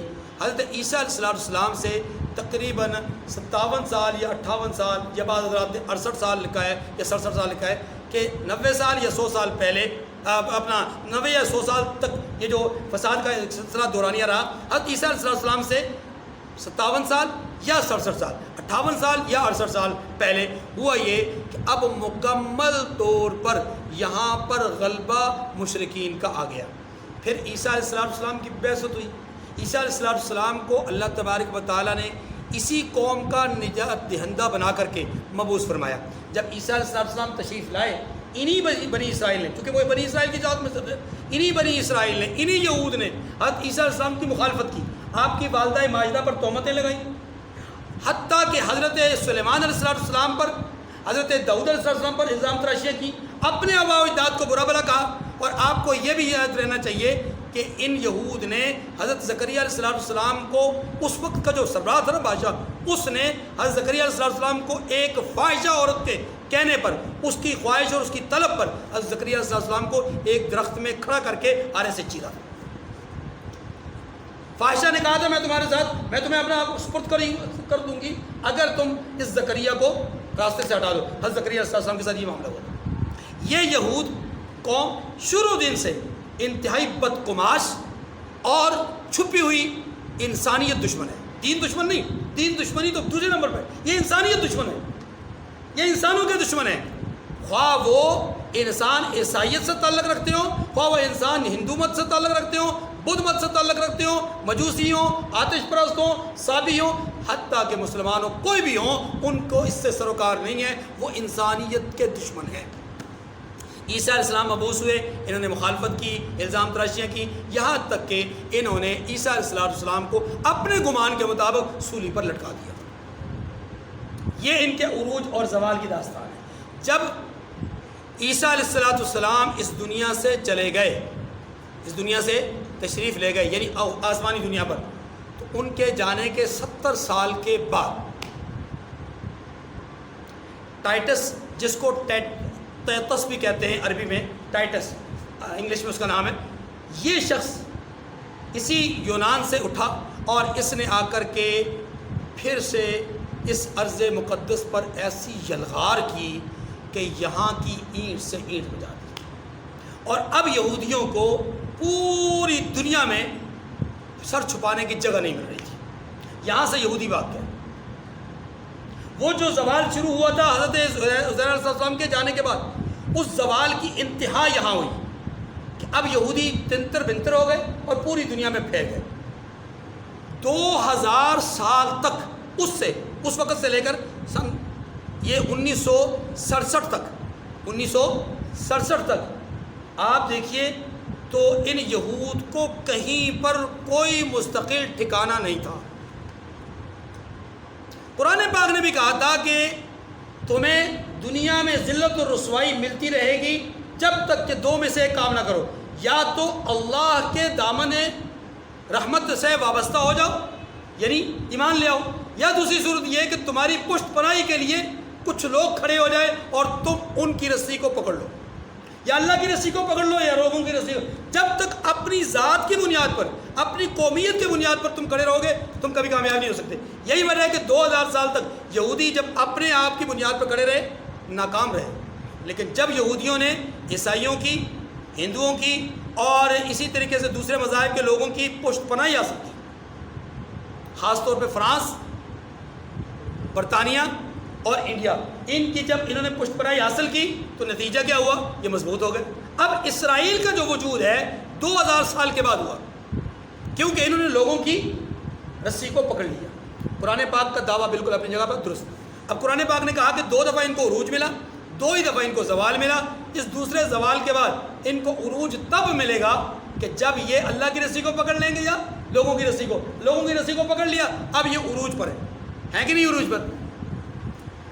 یہاں تک ان آیات کریمہ کا خلاصہ آپ کے سامنے میں نے عرض کر دیا ہے تاریخی اعتبار سے، لیکن یہاں ضروری سمجھتا ہوں اسی کے تناظر میں حضور صلی اللہ علیہ وسلم کی ایک حدیث آپ کے سامنے عرض کروں۔ رحمت دو عالم صلی اللہ علیہ وسلم نے ایک موقع پر ارشاد فرمایا کہ بنی اسرائیل کے نقش قدم پر تم چلو گے، اپنی امت کو خطاب کر کے بنی اسرائیل کے نقش قدم پر تم، اور اس کے لیے الفاظ آپ نے استعمال فرمائے حذو النعل بالنعل، جوتے پر جوتا رکھ کر چلو گے، مطلب یہ کہ ان کے قدم پر قدم رکھ کر، جس کو ہم نقش قدم کہتے ہیں، ان کے قدم پر قدم رکھ کر کے چلو گے، جیسے وہ چلے ہیں ویسے تم چلو گے، جو ان کے ساتھ ہوا وہ تمہارے ساتھ بھی ہوگا۔ یہ آپ علیہ السلام نے ایک پیشن گوئی فرمائی۔ اب اس پیشن گوئی کو جب ہم حقائق اور تاریخ کے اعتبار سے دیکھتے ہیں تو ہمیں لگتا ہے کہ بالکل یہ حقیقت پر مبنی ہے کہ رسول اللہ صلی اللہ علیہ وسلم کے دنیا سے پردہ فرمانے کے بعد آپ صلی اللہ علیہ وسلم 7ویں صدی عیسوی میں دنیا سے تشریف لے گئے، اور 11ویں صدی عیسوی تک تقریباً 500 اور کچھ سال تک مسلمانوں کو ایک بھرپور قسم کا اقتدار اور غلبہ حاصل تھا، یہاں تک کہ ایک وقت وہ بھی آیا کہ جب مسلمانوں کو سیدنا حضرت امیر معاویہ رضی اللہ تعالیٰ عنہ کوئی مانے یا نہ مانے، تاریخ اسلامی اس بات سے انکار نہیں کر سکتی، جغرافیائی حقیقت اس کا انکار نہیں کر سکتی، اور وہ کیا ہے کہ دنیا کے نصف حصے سے زیادہ جو مسلمانوں کو حکومت ملی ہے ایک دور میں، ایک وقت میں، وہ سیدنا حضرت معاویہ رضی اللہ عنہ کا دور تھا۔ نہ اس کے بعد یہ اقتدار آیا، نہ اس سے پہلے یہ اقتدار آیا، ٹھیک ہے۔ اور حضور علیہ السلام کے متعلق اللہ نے فرمایا والذی ارسل رسولہ بالہدی ودین الحق لیظہرہ علی الدین کلہ، آپ کا دین تمام ادیان پر غالب آئے گا، اس کی عملی تفسیر حضرت معاویہ رضی اللہ عنہ کے دور میں ہوئی، لہذا ہم یہ سمجھتے ہیں کہ یہ دور مسلمانوں کے عروج کا دور تھا۔ پھر حضرت کے دنیا سے جانے کے بعد یزید بدبخت کی جو حکومت تھی بہت مختصر تھی، لیکن یہاں سے مسلمانوں کے ایک زوال کا سلسلہ شروع ہو گیا، اور پھر یہاں تک کہ دو طرف سے، ایک طرف سے جس طرح بنی اسرائیل پر پہلا حملہ جو ہوا تھا شمال سے آشوریوں نے حملہ کیا تھا، اور مشرق اردن کے مشرق کے علاقے سے یہاں سے کلدانیوں نے حملہ کیا، بالکل اسی طرح یہاں پر مسلمانوں کے خلاف پہلا حملہ صلیبیوں نے کیا جو کہ شمالی علاقہ تھا، اور دوسرا حملہ فوری طور پر ہی کچھ عرصے کے بعد تاتاریوں نے کیا جو کہ مشرقی تھے۔ ان دونوں لوگوں نے مل کر کے مسلمانوں کے ساتھ وہ سلوک کیا ہے کہ ہزاروں نہیں، سینکڑوں نہیں، لاکھوں نہیں، بلکہ کروڑوں مسلمان اس میں شہید ہوئے۔ مسلمانوں کا ذخیرہ علم دریا برد کیا گیا، مسلمانوں کی کتابوں کو جو کہ ابتدائی دور کی نایاب کتابیں تھیں، فقہ کے اعتبار سے، حدیث کے اعتبار سے، اصول حدیث کے اعتبار سے، تفسیر کے اعتبار سے، اصول تفسیر کے اعتبار سے، مسلمانوں کا نایاب قسم کا جو علمی ذخیرہ تھا ان بدبختوں نے اسے دریا برد کیا، مسلمانوں کی لاشوں پر گھوڑوں کو چلایا، اور مسلمانوں کے خون سے اپنے گھوڑوں کے سموں کو انہوں نے رنگین کیا، اور حالت وہی ہو گئی جو بنی اسرائیل کے پہلے زوال کی تھی۔ ان کو بھی پہلا عروج انتہا کا ملا، اور پھر زوال ہوا انتہا کا ہوا، مسلمانوں کو بھی پہلا عروج انتہا کا ملا اور زوال ہوا۔ تو یہ جو پہلا عروج تھا مسلمانوں کا، اس میں سماجی، ملی، سائنسی، علمی، فکری، نظریاتی، تعلیمی، تربیتی، اخلاقی، ہر لحاظ سے مسلمان عروج پر تھے، اور پوری دنیا میں طب، سائنس، فکر، نظریہ کا جو ایک علم ہے وہ علم مسلمانوں کے اس عروج کے دور میں دنیا کو ملا۔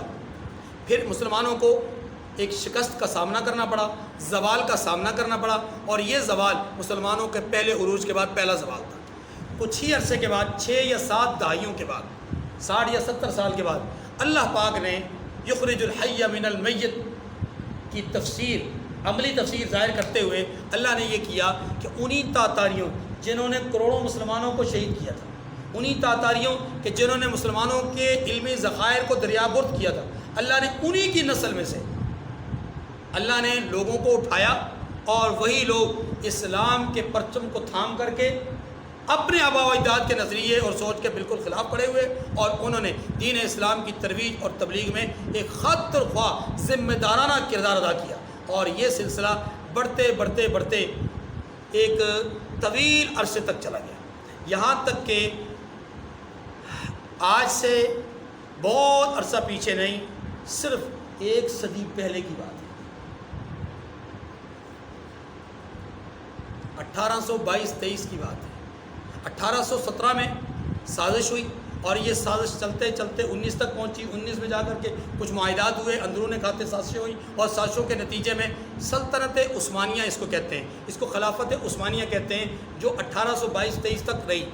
یہ جو سلطنت عثمانیہ ہے، جس کی بہت ساری جو اب بھی تعمیرات اور آثار دنیا میں موجود ہیں، مسجد نبوی کا پرانا حصہ سلطنت عثمانیہ کی تعمیر شدہ ہے، روضہ رسول، گنبد خضرا اور یہ سارے معاملات یہ جو ہے سلطنت عثمانیہ کے ہیں۔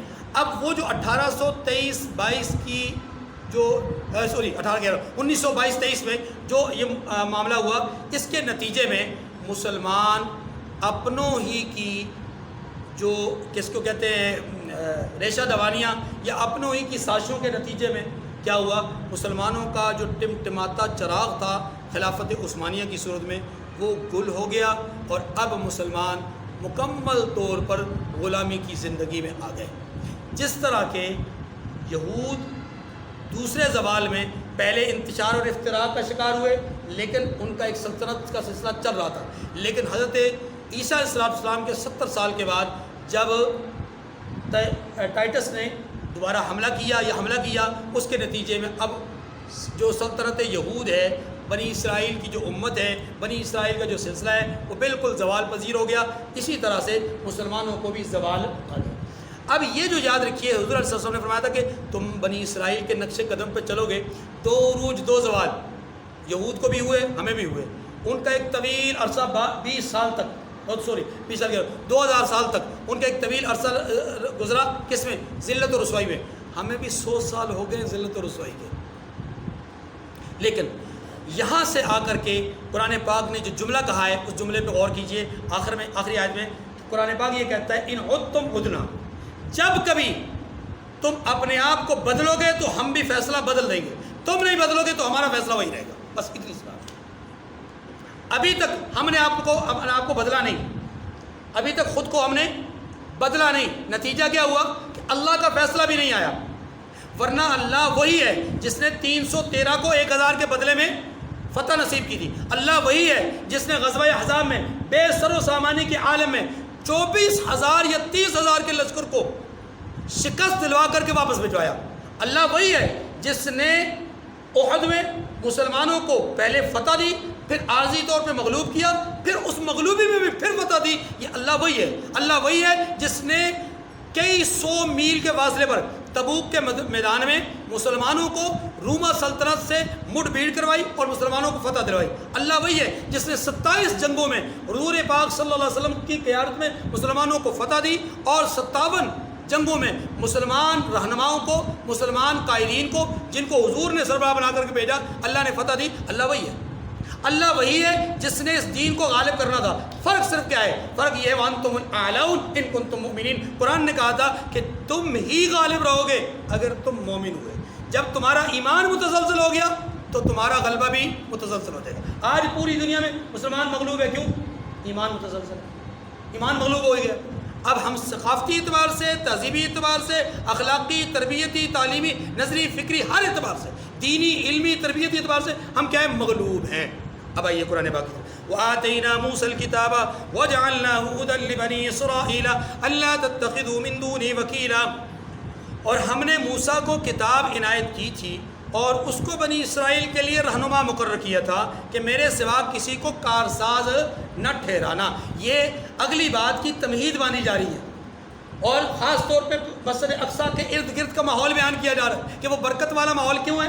اس لیے کہ ہم نے موسیٰ علیہ السلام کو تورات دی اور ان کی وساطت سے اس بنی اسرائیل کو ایک امت قرار دیا، ذریۃ من حملنا مع نوح انہ کان عبدا شکورا۔ فرمایا کہ ان لوگوں کی اولاد جن کو ہم نے نوح کے ساتھ کشتی میں سوار کیا تھا، بے شک نوح شکر گزار بنے۔ کیا مطلب؟ مطلب یہ کہ یہ جو موسیٰ علیہ السلام کے ساتھی ہیں، یہ جو موسیٰ علیہ السلام ہیں، یہ سب لوگ حضرت نوح کی اولاد میں سے ہیں۔ اور حضرت نوح کون تھے؟ فرمایا دو خصوصیتیں تھیں۔ ایک خصوصیت یہ تھی کہ حضرت نوح علیہ السلام ہمارے بندے تھے، بندگی ہمارے کرتے تھے۔ نمبر دو، وہ ہمارے شکر گزار تھے ہمارے۔ اے اولاد یعقوب، اے بنی اسرائیل، تم بھی دو چیزیں اپنے اندر پیدا کر لو، ایک بندگی الہی اور دوسرا اللہ کی نعمتوں کا شکر ادا کرنا۔ یہ دو چیزیں پیدا کرو۔ آگے فرمایا وَقَضَيْنَا إِلَىٰ بَنِي إِسْرَائِيلَ فِي الْكِتَابِ لَتُفْسِدُنَّ فِي الْأَرْضِ مَرَّتَيْنِ وَلَتَعْلُنَّ عُلُوًّا كَبِيرًا۔ چونکہ انہوں نے بندگی بھی چھوڑ دی اور شکر گزاری بھی چھوڑ دی، اب اللہ نے وہ فیصلے سنا دیے۔ فرمایا ہم نے کتاب میں بنی اسرائیل سے کہہ دیا تھا۔ کون سی کتاب میں؟ خود پہلی کتاب میں، یا پھر اس سے مراد یہی قرآن مجید ہے؟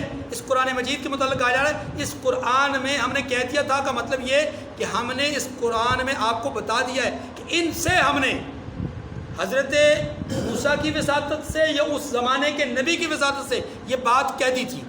بات تو لکھی قرآن میں ہے، بتائی قرآن میں ہے، لیکن کہی کب تھی؟ اس زمانے میں۔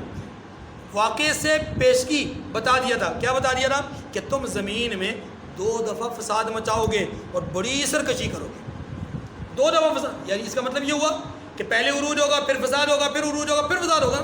اچھا، اللہ فَإِذَا جَاءَ وَعْدُ أُولَاهُمَا بَعَثْنَا عَلَيْكُمْ عِبَادًا لَنَا أُولِي بَأْسٍ شَدِيدٍ فَجَاسُوا خِلَالَ الدِّيَارِ وَكَانَ وَعْدًا مَفْعُولًا۔ 2 وعدے ہوئے نا، 2 وعدے، 2 فیصلے۔ فرمایا ان میں سے پہلا فیصلہ، بس جب پہلے وعدے کا وقت آیا تو ہم نے اپنے سخت لڑنے والے بندے بخت نصر، بخت مشرک تھا، اللہ نے کہا میرا بندہ، ذرا سمجھے بات، اللہ نے کہا میرا تھا کون؟ تو مشرک اللہ کا بندہ ہوتا ہے؟ جواب یہ بندہ ہی ہوتا ہے۔ ہوتا کون ہے؟ بندہ۔ بندہ سے مراد یہاں مخلوق ہے، ٹھیک ہے، ایک بات۔ دوسری بات یہ ہے یہاں بندہ اس معنی میں بھی کہا گیا ہے کہ بخت نصر کے ذریعے سے اللہ نے یہود پر عذاب مسلط کیا۔ تو اب ہے تو وہ کافر، ہے تو وہ کافر، لیکن حکم الہی کی تابع داری کرتے ہوئے اس کی توجہ اس طرح مبذول کروائی، وہ دوڑتا ہوا گیا اور جا کر اس نے یہود پر حملہ کیا۔ یہ بظاہر سیاسی حملہ تھا، لیکن حقیقت میں کیا تھا؟ اللہ کا عذاب۔ حقیقت میں کیا تھا؟ اللہ کا۔ اس لیے اللہ نے فرمایا کہ اس نے چونکہ سیاسی اعتبار سے ہماری بات کو مانا ہے، اس لیے یہ کیا ہے؟ بندہ ہے، ورنہ مخلوق کے اعتبار سے، مخلوق ہونے کے اعتبار سے وہ بندہ ہے۔ اولی بأس شدید، وہ بڑا سخت لڑنے والے لوگ تھے، جو ہے وہ سخت لڑنے والے بندے تھے جو ہم نے تم پر مسلط کر دیے۔ فجاسوا خلال الدیار، اور وہ شہروں کے اندر پھیل گئے۔ یہ شہر ظاہر ایک فلسطین تو نہیں تھا، یہاں میں نے عرض کیا کہ پورا ایک طویل شام کا جو علاقہ ہے بہت سارے بڑے بڑے شہروں پر محیط تھا، اور اب وہ شہر باقاعدہ ملک بنے ہوئے۔ وَكَانَ وَعْدًا مَفْعُولًا، اور وہ وعدہ پورا ہو کر رہا۔ کون سا؟ جو اوپر ہم نے ذکر کیا کہ جب تم فساد برپا کرو گے تو ہم تمہیں اپنے عذاب میں مسلط، اپنے عذاب میں جکڑیں گے، تو وہ عذاب کا فیصلہ ہم نے کر دیا۔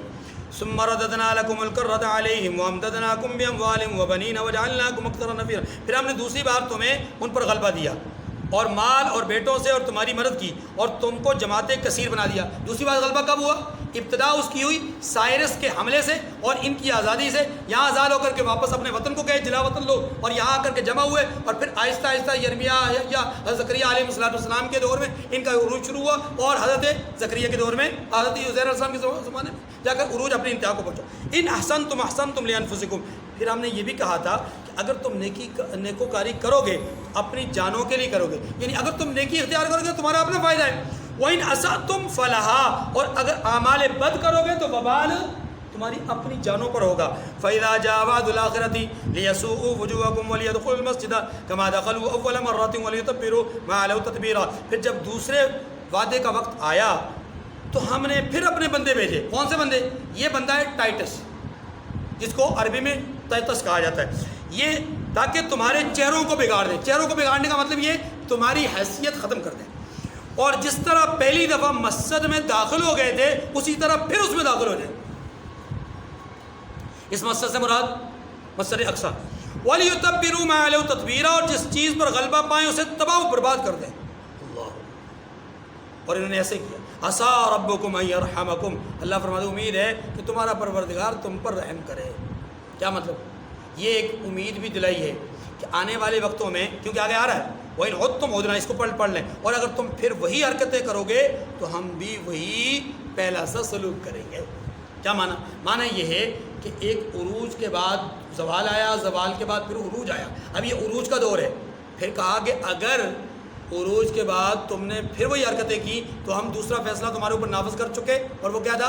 ٹیٹس کی صورت میں تمہاری تباہی اور بربادی۔ اب اس تباہی اور بربادی کے بعد تم ذلیل اور رسوا ہو کر کے دنیا میں زندگی گزارو گے، لیکن یاد رکھو اب بھی ہم تمہیں اپنی امید کا دامن چھوڑنے کا نہیں کہتے، امید کا دامن قائم رکھو۔ اور وہ کیا ہے؟ سورہ بقرہ میں اللہ پاک نے بیان فرما دیا کہ تم ذلت اور رسوائی کے ساتھ زندگی گزارو گے، کب تک؟ اس وقت تک جب تک کہ اللہ کی رسی کو یا بندوں کی رسی کو، لوگوں کی رسی کو نہ پکڑ لو۔ یہی وجہ، اسی کی طرف اشارہ کیا ہے کہ اگر تم ان دونوں کاموں میں سے کوئی کام کر لو گے پھر تمہارا ایک عروج کا سلسلہ، پھر تمہارے غلبے کا ایک سلسلہ شروع ہو جائے گا۔ لیکن یاد رکھو وَإِنْ عُدْتُمْ عُدْنَا، اگر تم پھر اپنے غلبے کے بعد وہی حرکتیں کرو گے تو ہمارا فیصلہ۔